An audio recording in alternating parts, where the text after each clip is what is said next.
SMA itu sih. Mm-mm. Itu sebenarnya waktu ngeliat Oprah Winfrey ya, kurusin dong badan lu dikit, lu pasti cantik.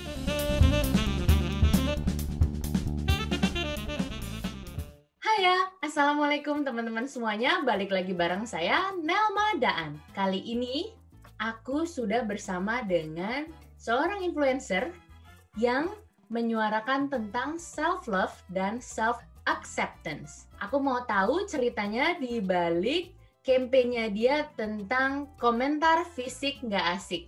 Apa yang melatar belakangi beliau untuk menyuarakan kampanye ini? Langsung aja kita ngobrol bareng Kak Riri Bogar.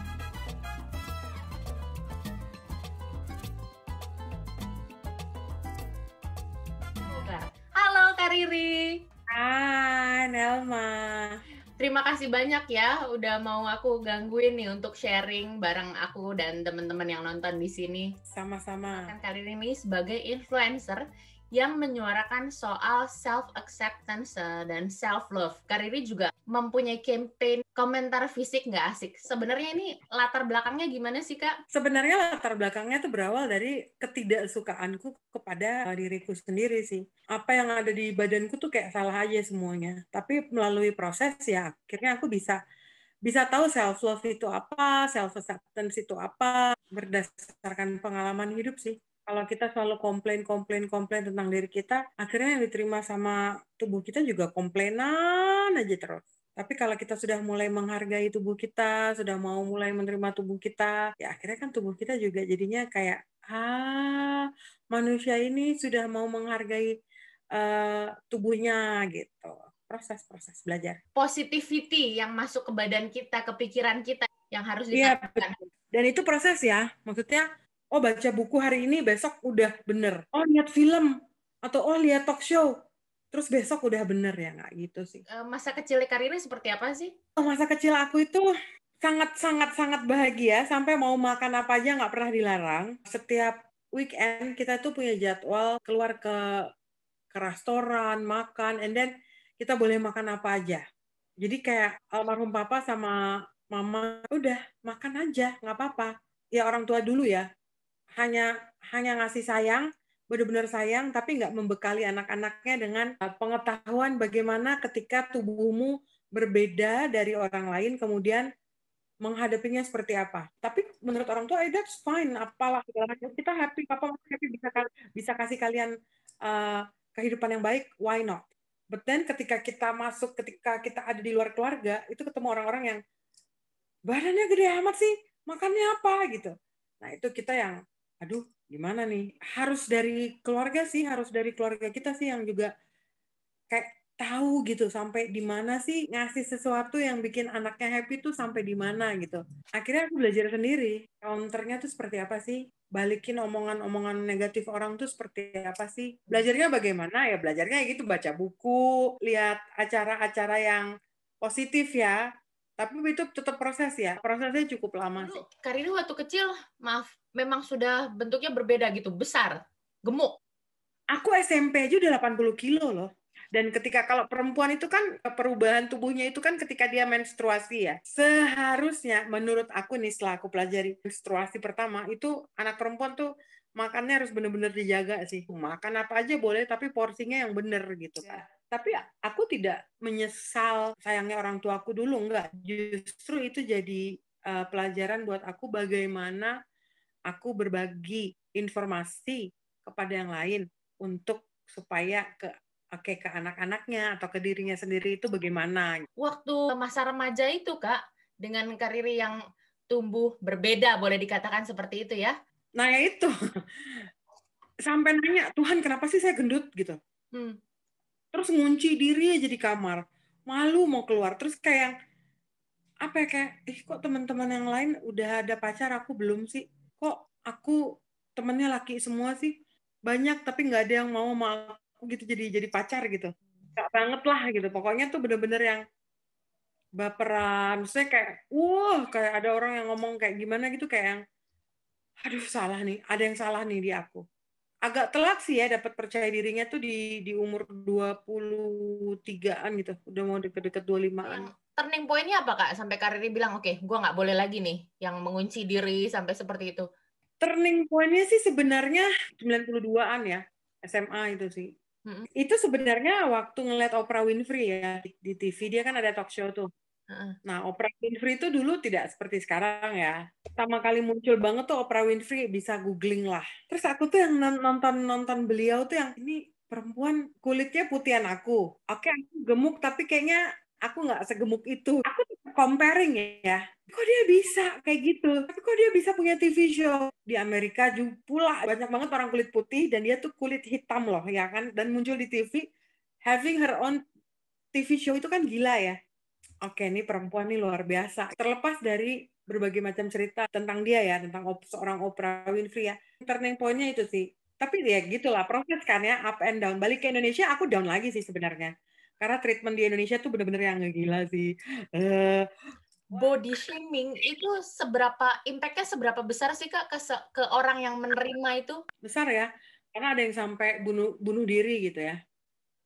Karena omongan yang merusak hati gitu. Aku sendiri coaching, she's okay now, tapi dia sampai yang benar-benar mau bunuh diri tuh karena body shaming gitu kan. Makanya sampai ada komentar fisik nggak asik tuh karena ya ketika kamu mengomentari fisik seseorang, nggak akan asik. Masih ada yang protes juga ketika aku bikin komentar fisik nggak asik. Jadi ada pertanyaan seperti, kalau komentar fisiknya asik gimana? Coba kayak gimana komentar fisik yang asik? Itu like 3 menit itu lama ya untuk berpikir komentar fisik yang asik ya.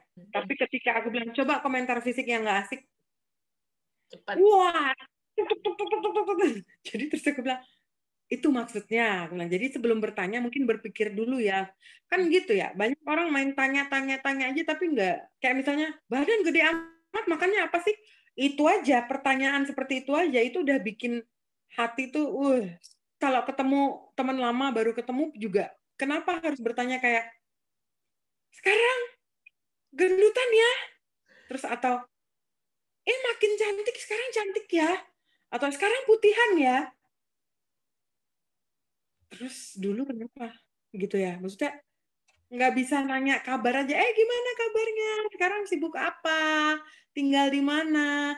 Ingat nggak dulu waktu kita sekolah, ceritanya seperti apa gitu kan? Maksudnya banyak sekali pertanyaan-pertanyaan lain selain fisik yang bisa kita keluarkan dari mulut kita. Kan kita tuh harus banyak-banyak jamu, tau nggak sih, Elma? Apa jamu? Jamu, jaga mulut. Oh, jamu jaga mulut, benar-benar. Kalau minum jamu sering-sering tuh sehat. Jadi memang efeknya kalau kita ngomong sembarangan itu memang semenyakitkan itu ya Kak ya, buat orang lain. Iya, nah nanti nih orang-orang yang ngomongnya sembarangan, mereka biasanya hanya akan ngomong gini, ya elah gitu aja marah, bercanda kali. Sayangnya tidak semua orang bisa ngomong, bercanda lu nggak lucu. Tidak semua orang mau untuk talk back atas nama nggak enak. Karena dia lebih tua sih dari gue. Menurut aku jangan pernah nggak enak sama orang yang seenaknya sama kita. Jadi kayak misalnya gini, ketemu teman lama. Kemudian teman lama ini ngomong gini, ya ampun, lu udah lama nggak ketemuan kok gendutan sih. Kamu berhak untuk ngomong gini, ada pertanyaan lain nggak? Gitu aja. If you don't like the question, tanya balik aja. Ada pertanyaan lain nggak? Nah, nanti lihat tuh, orang itu nggak akan pernah nyangka dia akan ditanya balik kayak gitu. Ini satu faktornya mungkin karena kita kelamaan dijajah, jadi kita punya budaya nerimo. Betul nggak sih ya? Budaya nerimo itu loh, yang kadang juga akhirnya turun-temurun tuh ya udahlah, udah gitu, bisa dilawan, ya udah gitu. Nerimo sama ikhlas tuh beda ya. Beda tipis kali ya. Karena aku ngalamin, maksudnya aku nggak asal ngomong dan jiplak buku bahwa body shaming itu berbahaya. Bullying itu berbahaya. Bukan jiplak. I mean, I've been there. Ini kita ngomong yang banyak terjadi ya. Ketika misalnya lawan jenis nih, laki-laki atau perempuan yang kita suka lebih tertarik sama teman kita yang lebih langsing.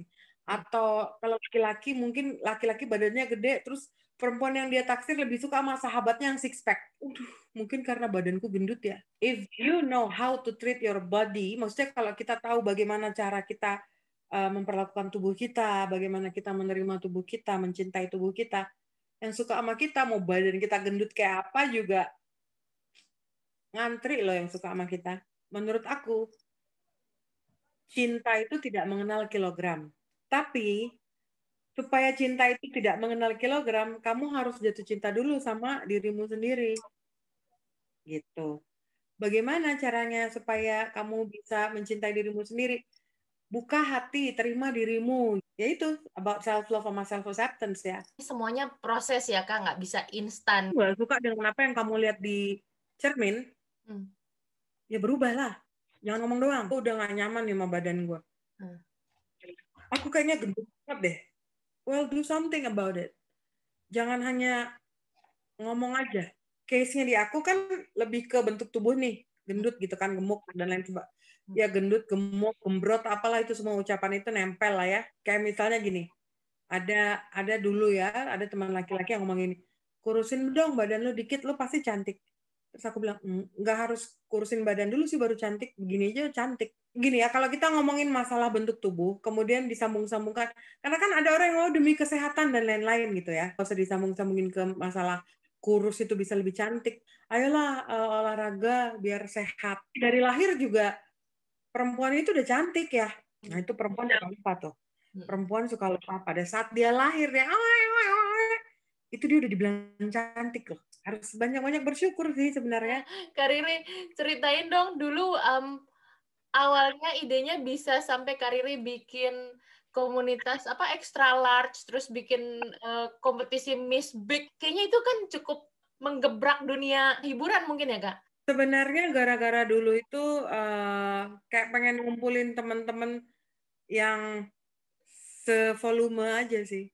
Karena kemanapun aku pergi, pasti aku akan ngeliat satu orang berbadan besar. Yang ikut itu teman-teman yang memang butuh tempat untuk saling menguatkan. Maksudnya kalau badan udah besar tuh perempuan tuh baiknya kayak gimana gitu kan. Aku tuh jadi fokusnya tuh memang ke perempuan-perempuan yang di atas 70 kilogram gitu kan. Ternyata yang 60 kilogram protes dong. Kenapa sih kok bikinnya hanya untuk yang 70 kilogram ke atas? Dari situ akhirnya aku belajar lagi bahwa perempuan itu bentuknya apapun itu kalau tidak bersyukur nggak akan pernah bisa nerima dirinya. Yang udah gemuk pengen kurus, langsing, yang udah badannya bagus masih ngomong kurang langsing. Tubuhmu itu tubuhmu, mulutmu itu mulutmu, pikiranmu itu pikiranmu. Kita tidak bisa kontrol orang lain, tapi kita bisa kontrol diri kita sendiri. Orang lain mau ngomong apa aja, itu hak mereka. Tapi harus ingat, kita pun berhak untuk ngomong kalau kita nggak suka. Kak Riri emang sekarang beratnya berapa? Sekarang 110. 110. Tinggi? 170. Biasa pakai baju, jadi kalau kayak gini ukurannya apa? Double XL. Double XL. Yang luar tuh 20 ya. Pendapat Kak Riri, kalau orang bilang orang gemuk tuh nggak pantas pakai baju kebuka. Sebenarnya sih nggak hanya orang gemuk aja ya. Pakai baju kebuka-kebuka gitu kan ya. Mungkin karena aku galak jadi nggak ada yang ngomong gitu Kak. Orang bertanya justru kok berani sih pakai celana pendek? Kok berani sih pakai baju yang kelihatan lengannya? Gini, selama gue nggak pakai baju lo dan nggak nyusahin hidup lo, kayaknya lo nggak usah nanya-nanya deh. Bagus-bagus, itu benar-benar ini sih emang biar orang nggak pada usil ya.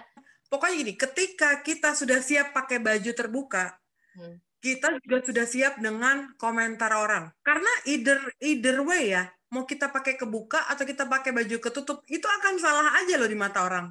Udah gendut pakai baju ketutup nggak kepanasan apa? Salah kan? Itu paha kemana-mana udah gendut nggak malu apa dilihatin orang?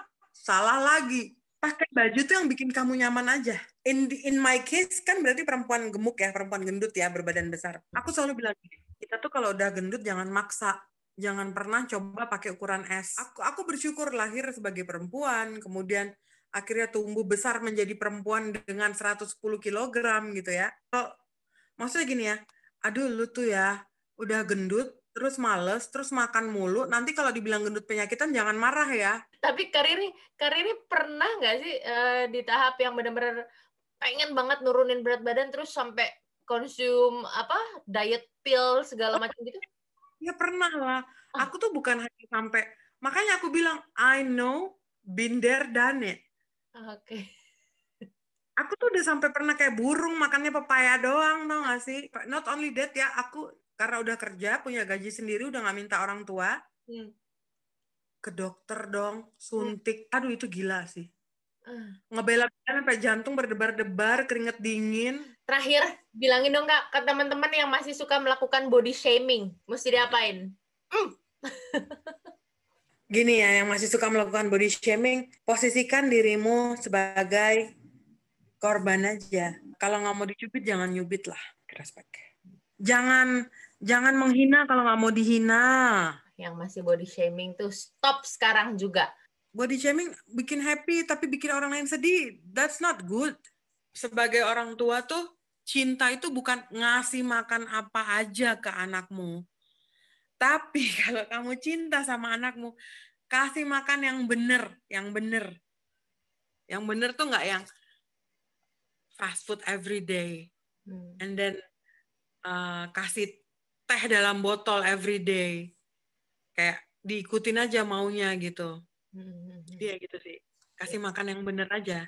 Nanti dari situ kayak, biar sehat, biar badannya sehat, biar nanti bisa jalan-jalan jauh sama papa mama. Orang tua yang punya anak, kasih makan anaknya yang bener. Jangan mengatasnamakan cinta aja. Ntar begitu gede, kakaknya gendut, adiknya kurus, dibanding-bandingin. Aduh. Orang tuanya sendiri harus punya pemahaman yang benar ya Kak ya. Kalau misalnya tubuh itu harus perlu asupan yang benar, bukan hanya sekedar mengenyangkan tapi juga harus menyehatkan. Dia dari kecil diajarin aja menghargai tubuhnya kayak gimana. Nah, nanti begitu dia besar 8, 9, 10 ke atas tuh baru dikasih kayak manusia tuh bentuknya beda-beda, parasnya beda-beda. Tapi kan dari umur dia 0 sampai di 7 itu kan orang tuanya udah ngajarin nih lo makan, dikasih dibiasakan makan yang bener. Teman-teman, mungkin kamu yang masih punya keraguan sama diri kamu sendiri, yang masih nelongso kalau dibully, sering-sering teman-teman cek Instagramnya Kak Riri, karena di situ kamu benar-benar bisa merasakan positive vibe-nya dari Kak Riri, dan mudah-mudahan di video ini bisa banyak ilmu yang kalian bisa ambil, mudah-mudahan ini bisa jadi bermanfaat. Kak Riri, terima kasih banyak ya. Terima kasih banyak Nelma.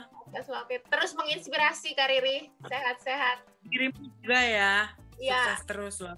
Iya, terima kasih kamu juga. Oke, kalau gitu Kak, aku pamit dulu. Teman-teman, terima kasih. Sampai ketemu lagi di video berikutnya. Dadah, assalamualaikum. Dadah.